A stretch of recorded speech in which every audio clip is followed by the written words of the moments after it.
Kuelezea eneo hili la bima ya afya kwa wote kama ifuatavyo,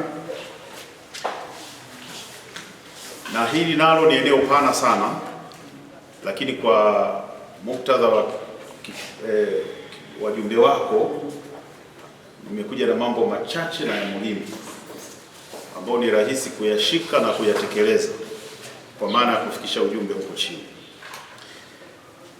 Kwa utangulizi, tunasema maendeleo ya nchi yoyote, unapozungumzia maendeleo ya kiuchumi, maendeleo ya kijamii, hayataweza kufikiwa isipokuwa kwa kuwa na watu, na si lazima au si watu tu, bali watu wenye afya njema. Mstari huu ameusema mwenyekiti, nashukuru sana kwamba analijua hilo na tuondoke na hilo. Huwezi kuzungumzia maendeleo ya nchi kama una watu ambao hawana afya njema, kwa sababu tukiwa na watu ambao hawana afya njema, maana yake watu hao hawataweza kuzalisha, na pengine muda wote watakuwa wamelala ndani wakiwa wanaugua, au muda wote au muda mwingi watakuwa wako barabarani kwenda hospitali kutafuta huduma. Sasa ili kuwa na jamii yenye watu wenye afya njema ambayo itawezesha uzalishaji au kuzalisha katika taifa, kila taifa limejiwekea mifumo ya kukabiliana na matatizo ya kiafya, ya kukabiliana na changamoto mbalimbali za kiafya kwa wananchi wake, kwa sababu linatambua bila wananchi kuwa na afya njema, manake hata tukijadili maendeleo kwa namna gani usiku na mchana tutaweza kuyafikia. Na nitaongea kwa ufupi sana, kwa sababu tunavyozungumzia afya, achilia mbali tu kwamba yule mtu anaumwa ugonjwa fulani, lakini kuna kingine sio ugonjwa, tatizo kama la lishe. Sio ugonjwa unaoonekana, lakini ni tatizo kubwa sana, lakini kimsingi pia ni tatizo la kiafya. Kwa ni mjumuisho wa mambo yote haya. Sasa mifumo ya afya au mfumo wa afya, unaweza ukasema sekta ya afya ni sekta ambayo inaundwa na vitu mbalimbali au inaundwa na misingi mbalimbali. Tunapozungumzia mfumo wa afya, tunakwenda kuzungumzia kwanza ni mfumo ambao unahusika na kutoa huduma za afya. Tunapozungumzia mfumo wa afya, manake ndani yake cha kwanza wananchi wanachokitaka ni huduma za afya. Katika ule msingi wa kujenga afya bora kwa wananchi, ni lazima tuzungumzie huduma za afya. Lakini eneo lingine ni eneo la rasilimali fedha. Tutatoaje huduma hizi za afya bila kuwa na fedha? Eneo lingine ni eneo la watumishi. Tunahitaji watumishi, lakini tunahitaji dawa na bidhaa nyingine za afya. Ukienda hospitali, mwananchi wa kawaida akiwa anaumwa, yeye anahitaji akapate kipimo, akapate dawa. Lakini sisi tunaposema bidhaa za afya ni pamoja na vitendea kazi.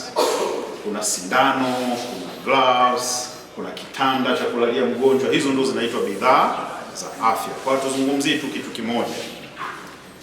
Lakini pia yako mambo mengine kama taarifa sasa za huduma hizo za afya ziweze kupatikana, lakini mwisho tunahitaji kuwa na uongozi ambao unaweza kusimamia huo mfumo katika ngazi ya taifa, katika ngazi ya mikoa, katika ngazi ya halmashauri.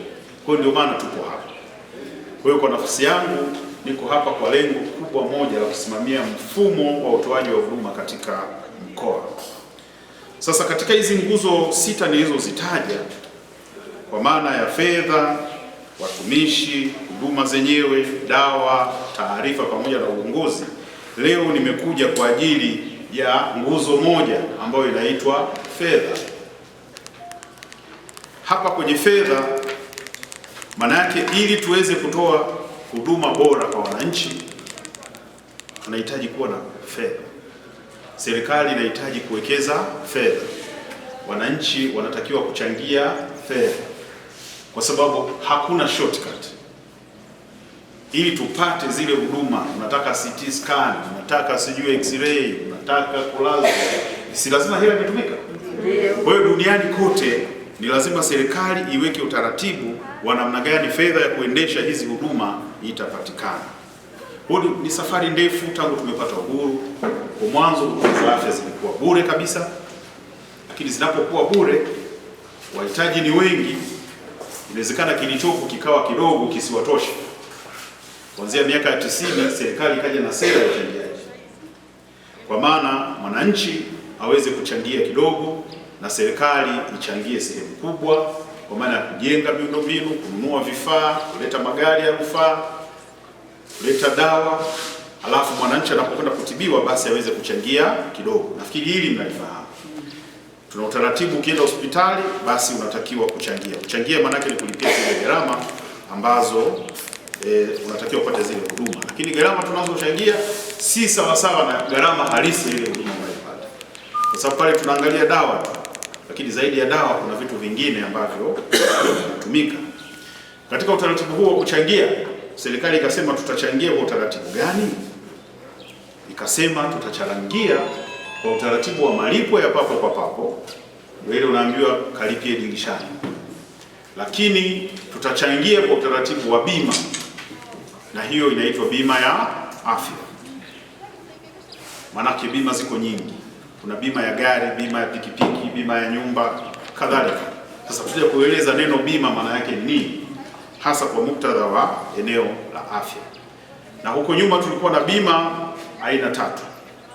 Tulikuwa tuna bima ambayo tunasema mfuko wa taifa wa bima ya afya, ambao kuna walenga zaidi watumishi wa umma, lakini hata watumishi wa sekta nyingine kwenye makampuni ambao wanaamua wanachama wao au watumishi wao wajiunge na ule mfuko.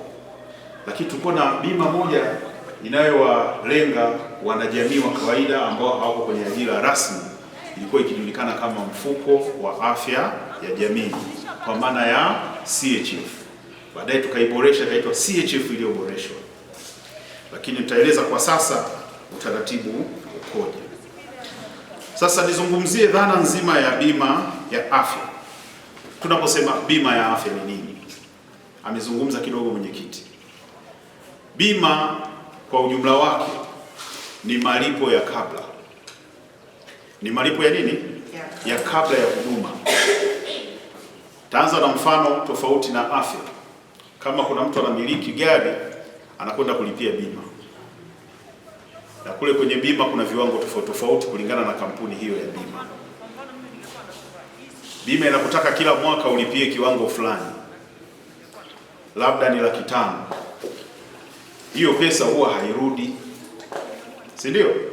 Ila kwa umewekeza, ikitokea ajali, basi ile pesa uliweka ikusaidie kupunguza maumivu ya ile ajali. Inawezekana ikawa ni gari limeharibika kidogo, litengenezwe bila kuingia kutafuta tena hela nyingine. Inawezekana limekwisha kabisa, basi ile kampuni ya bima ikurudishie gharama ya kupata gari nyingine bila kuongeza malipo ya ziada. Kwa inawezekana wewe ulilipa shilingi 500,000 kwa mwaka, ikatokea umepata shida, gari yako imeharibika kabisa, inatakiwa inunuliwe nyingine, labda ni milioni 20, gari yako itanunuliwa kwa milioni 20 bila wewe kuongeza tena hata senti. Si ndio inapokuwa jamani? Kwa hiyo moja kwa moja ndio faida ya kitu kinaitwa bima. Sasa kama utachangia mwaka huu na mwaka ukamalizika haujapata ajali, ile pesa haifanyi nini? Hairudi. Jamaa mmoja akauliza, sasa hiyo si hasara hiyo? Yaani mimi natoa 500,000 yangu alafu sijapata ajali. Kwa hiyo ulikuwa unataka upate ajali? Tunapolipa hatupangi kupata ajali, sababu ajali ile inaweza kukuondoa na wewe moja kwa moja, ila tunaweka tu, si ndio, kwamba umesalimika au umekufa, lakini kuna kitu kitatolewa kwa ajili ile, kwa sababu hata bila gari pengine ungeweza kufa vile. Kwa hiyo tafsiri ya bima ni hiyo, kwamba unalipa kabla. Bima ya nyumba wanakuambia ukitoa milioni labda 2 kwa hii nyumba yako, ikitokea imepata ajali ya moto, imeteketea, basi tutakurejeshea gharama yenye thamani ya kujenga nyumba hii tena. Hiyo ni faida, ni hasara? Faida kubwa sana. Kwa hiyo ukiwa umeweka hiyo bima, unakuwa huna wasiwasi. Ule utaratibu wa kulipia niliyousema kwenye bima, huu ni utaratibu wa kulipa kabla ya kuugua. Kabla ya kufanya nini? Ya kuugua. Hapa nilipo naamini nina nguvu kiafya, ndio maana niko hapa. Kuna mwenzangu amelala kwenye kitanda, hawezi hata kuinuka. Kwa hiyo wakati huu ndio wakati sahihi wa mimi kulipia bima ya afya, kwa sababu ipo siku nitafanyaje?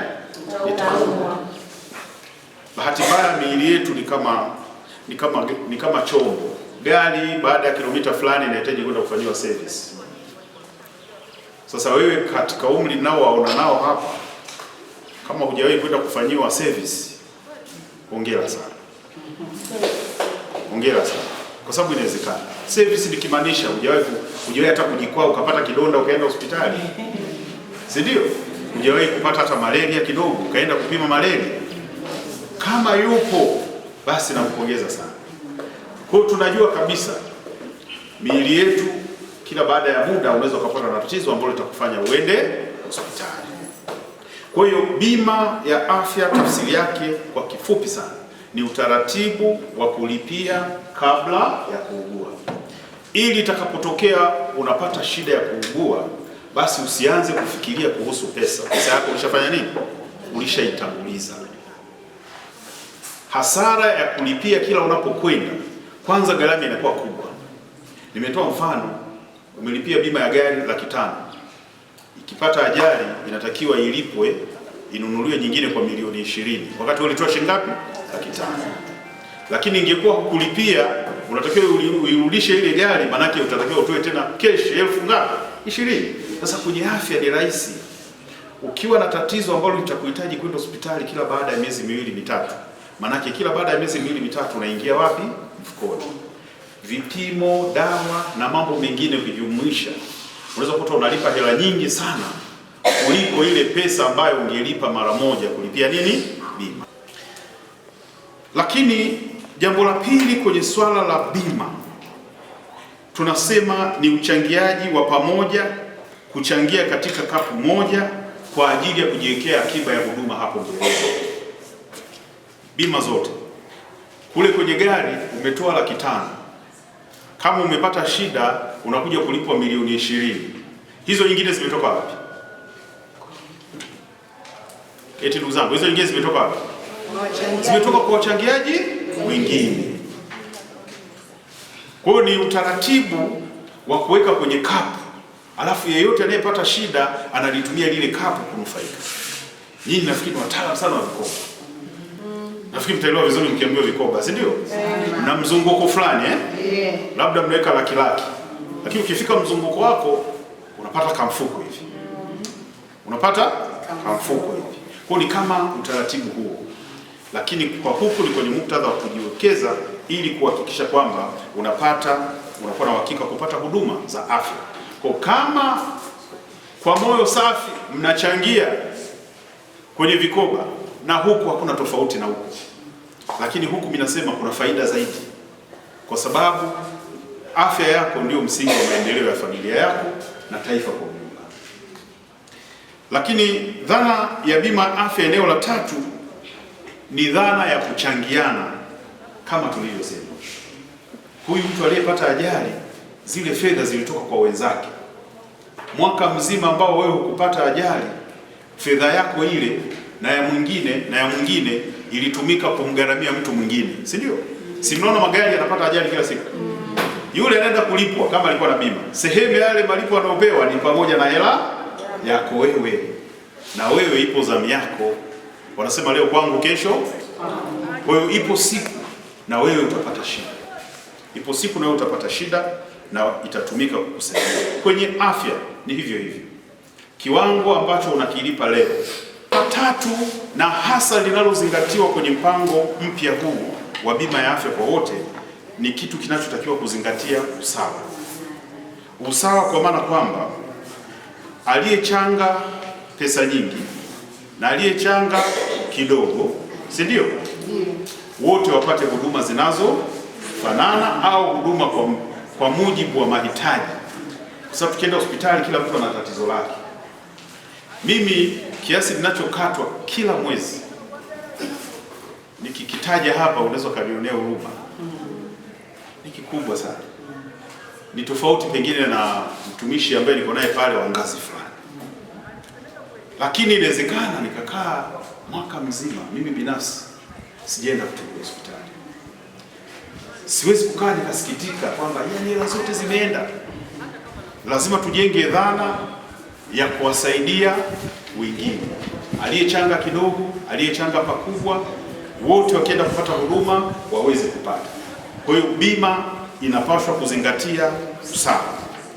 Eneo la 5 ni eneo la huduma bora za afya wakati wote. Ndugu zangu, ni kweli kabisa kwamba kuna wakati tunakwenda kwenye vituo vyetu vya kutolea huduma, kuna wakati tunakuta kitu hiki au kile hakipo kwa siku hiyo. Kinapokuwa hakipo, tunasema huduma bora pale imeteteleka kidogo. Ili tuweze kutoa huduma bora kwa wakati wote, ni lazima ule mfuko tuliosema uwe umetuna zaidi. Kwa maana nyingine, lazima uwe na wanachama wa kutosha. Kama tuko milioni 1, basi angalau 800,000 wawe wanachangia. Kama una chama cha watu milioni 1 wanachanga watu 50, hiyo hela itatosha kufanya chochote? Haiwezi kutosha. Kwa hiyo wakati mwingine mtaulizwa maswali, mbona jana nilienda pale kwa kuna dawa, mbona jana nilienda ikawa hivi. Kwa hiyo tunachotaka ni kwamba ule uchangiaji uwe ni wa watu wote, ndio mtafanikiwa kufika kwenye hiyo hali ya kutokuwa na matatizo makubwa ya upungufu wa baadhi ya huduma kwa wakati fulani. Sasa naomba uishike hiyo point ya kuhitaji fedha za kutosha kwa ajili ya kuwezesha mfuko na huduma zile ziwe bora. Mwisho ni uwajibikaji wa pamoja. Ili jambo hili lifanikiwe, ni lazima tuwajibike kila mmoja kwa nafasi yake. Serikali itawajibika kwa sehemu yake. Ndugu mwenyekiti, nyinyi mashahidi, kwa sababu serikali nitakayoyasema yamefanywa na serikali yenu mnayoiongoza, si ndio? Sisi watoto wenu tunasema tumefanya baada ya maagizo yenu. Tunaona leo vituo vya kutolea huduma. Miaka 7-8 iliyopita mkoa huu ulikuwa na hospitali ya wilaya katika halmashauri 2. Halmashauri 3 hazikuwa na hospitali. Hatukuwa na hospitali ya mkoa. Leo halmashauri zote zina hospitali pamoja na, lakini zaidi ya kata karibu 20 na ngapi, 29 zina vituo vya afya ambavyo vinaweza kutoa huduma zile za afya. Kwa hiyo ni maendeleo makubwa, na hilo ni jukumu na wajibu wa nini, wa serikali. Lakini pia hii mifuko inayosimamia hizi bima za afya nayo ina wajibu wake. Vituo vya kutolea huduma kule, kwa maana kuna watumishi, ni lazima na wao watimize wajibu wao kuhakikisha kwamba wanatoa huduma kwa kuzingatia miongozo na kwa maelekezo ya serikali, na sisi ndio tuko hapa kwa ajili ya kusimamia hilo. Lakini liko jukumu kubwa la wananchi. Jukumu lao ili kuwezesha kupata huduma bora, na wao wanapaswa kuchangia. Wanapaswa kufanya nini? Kuchangia. Kabla ya mpango nitakaoueleza sasa ulionileta, nilizungumzia uchangiaji wa papo kwa papo, lakini mfuko wa bima ya afya wa taifa, lakini tulikuwa na utaratibu wa msamaha kwamba wale ambao wamethibitika kuwa hawana uwezo walikuwa wanapata huduma kwa njia ya nini? Ya msamaha. Sasa kundi la msamaha likiwa kubwa, maana yake vilivyopo vitakuwa vichache. Leo unakuta dawa ipo, kesho labda haipo, lakini zile dawa za muhimu zipo. Kwa hiyo nini kinafanywa na serikali? Ni mapambano na jitihada kuhakikisha tunafikia ule usawa kwamba kila mtu apate huduma bora kwa kuzingatia uwekezaji uliowekwa na serikali, lakini na wananchi wenyewe kuwajibika kwao. Kwa hiyo ikaja na ahadi ya bima ya afya kwa wote. Ikaja na ahadi ya bima ya afya kwa wote. Msingi wake ni nini, ndugu zangu? Msingi wa eneo hili ni kwamba kila mwananchi anastahili kupata huduma za afya wakati wowote anapopata shida ya kuugua. Kila mwananchi anapaswa kupata huduma za afya, ana haki na anastahili. Kwa serikali usiku na mchana inakuwa inawaza namna gani tutafikia kiwango hicho cha kila mwananchi kupata huduma wakati wowote. Kwa kuanzia kupitia ilani ya Chama cha Mapinduzi, wakati wa kampeni za uchaguzi za mwaka 2020 kuelekea 2025, ibara ya 83 nitainukuu kilichoandikwa pale. Mwaka 2020 iliahidi kuimarisha mfumo wa bima ya afya nchini, ikiwamo mifuko ya bima za afya, ili kufikia lengo la serikali la kuwa na bima ya afya kwa wananchi wote, Hii ilikuwa ni ahadi ya Chama cha Mapinduzi ya mwaka 2020. Naomba mjipigie makofi. Sisi huku watoto wenu kwenye serikali tukisikia ahadi kama hii tunajipanga kwamba jamani, tujipange, tayari jamaa wameshaahidi, sisi tunajipanga kutekeleza. Sasa hiyo ilikuwa ni mwaka 2020. Kwa lengo la kufikia adhima hii, Chama cha Mapinduzi kama nilivyosema kiliweka kwenye ilani, lakini pia kwa lengo la kutekeleza ahadi hiyo ambayo ilikuwa kwenye ilani mwaka 2023 kwenda 2025. Mwaka 2023 mchakato wa kuunda sheria ulikamilika na kutungwa sheria ambayo ilitungwa na Bunge na ikawa imetungiwa na kanuni za utekelezaji kufikia mwaka 2024. Kwa ahadi ilitolewa mwaka 2020, lakini sheria ikawa imetungwa mwaka 2023 kwa sababu ahadi kama hiyo haiwezi kutekeleza bila sheria. Na mwaka 2024 sheria hii ilikuwa imeanza kutumika kwa baadhi ya maeneo kwa maana ya vipengele vyake. Sasa katika sheria hii ya bima ya afya kwa wote, mambo mahususi ambayo tunasema ni ya utofauti na utaratibu tuliokuwa nao nyuma ni yepi? Maana mwenyekiti umeniambia njoo uzungumzie bima ya afya kwa wote, lakini kabla hujazungumzia bima ya afya kwa wote lazima uzungumzie nini maana ya bima. Kwa hiyo upande wa bima nimemaliza. Kwa ni kitu kile sana kimeboreshwa. Kwa nini tunasema kwa wote? Nimesema mwanzo bima ya afya, mfuko wa taifa wa bima ya afya sana kwa watumishi na taasisi nyingine, lakini mfuko wa afya ya jamii kwa wananchi wa kawaida, lakini wenye uwezo wa kutoa.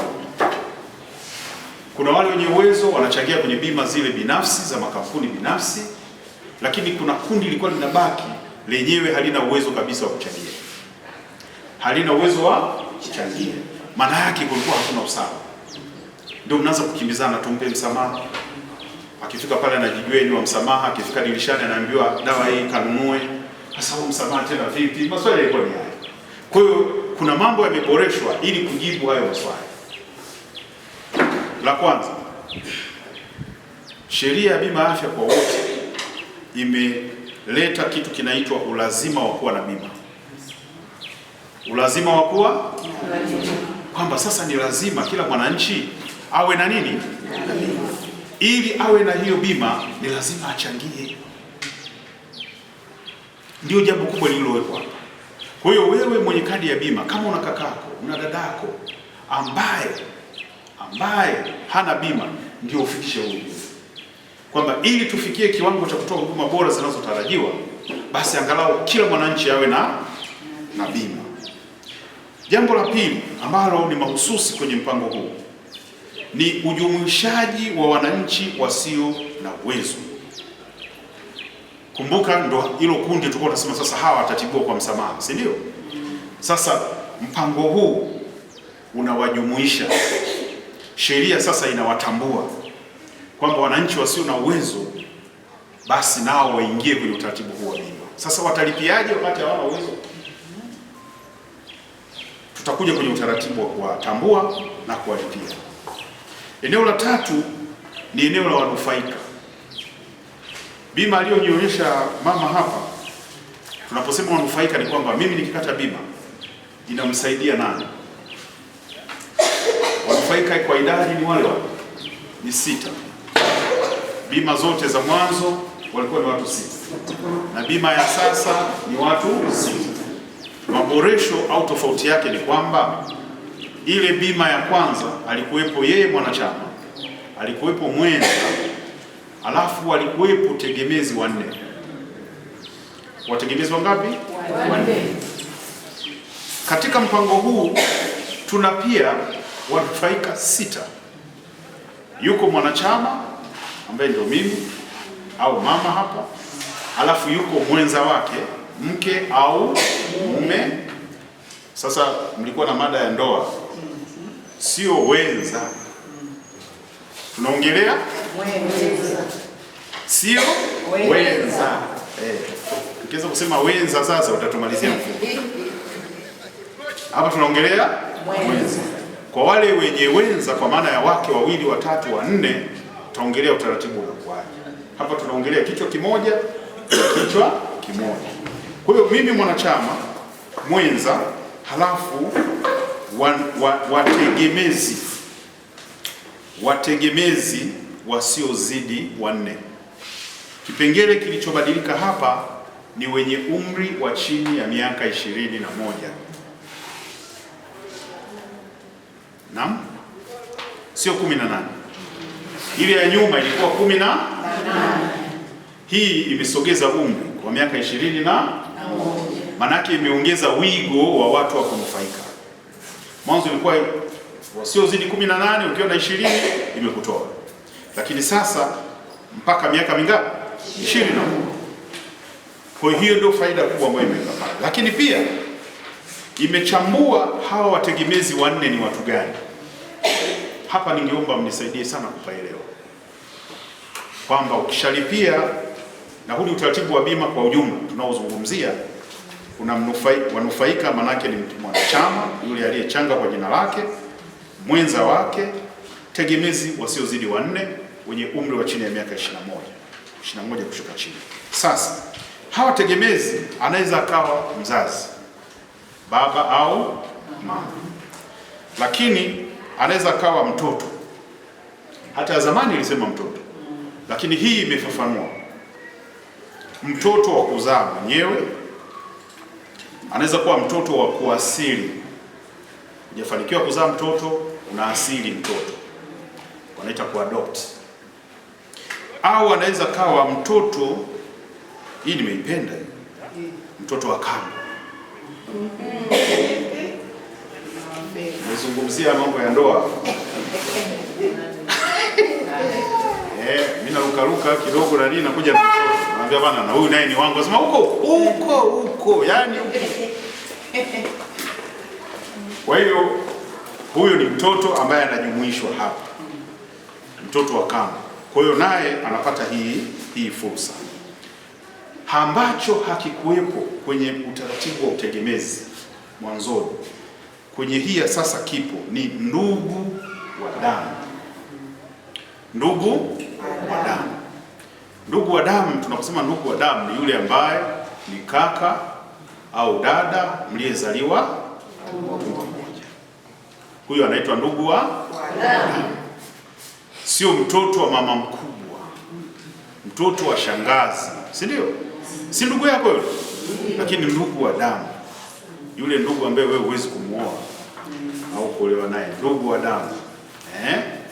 Maana yake mfuko au bima lazima pia iulinde huo mfuko. Ukiweka tu ndugu yeyote, maana kutakuwa na msururu pale. Kwa hiyo tafadhali, kama huna ndugu wa damu hapa, usitafutie yoyote. Umezaliwa peke yako, huna kaka, huna, usiseme hii nafasi lazima niijaze hii, mchukua mtoto wa mjomba. Ndugu wa damu, hiyo nafasi iliyobaki wazi ni fursa kwa wengine watakao nufaika na hiyo huduma, kwa maana kwamba mko mmechangia, lakini mko wachache. Dhana ya bima ni kuchangiana, si ndio? Usitafute matatizo, yani wewe huna ndugu, kwa nini unabambika? Kwa hiyo faida katika mfumo huu mpya ni hizo. Mtoto ameelezwa, kuna wengine walikuwa wapati fursa, mtoto wa kambo, mtoto wa nini, lakini ndugu wa damu mwenye umri ule ule wa chini ya miaka 21. Kwa hiyo kwa ufafanuzi zaidi, utaona katika familia labda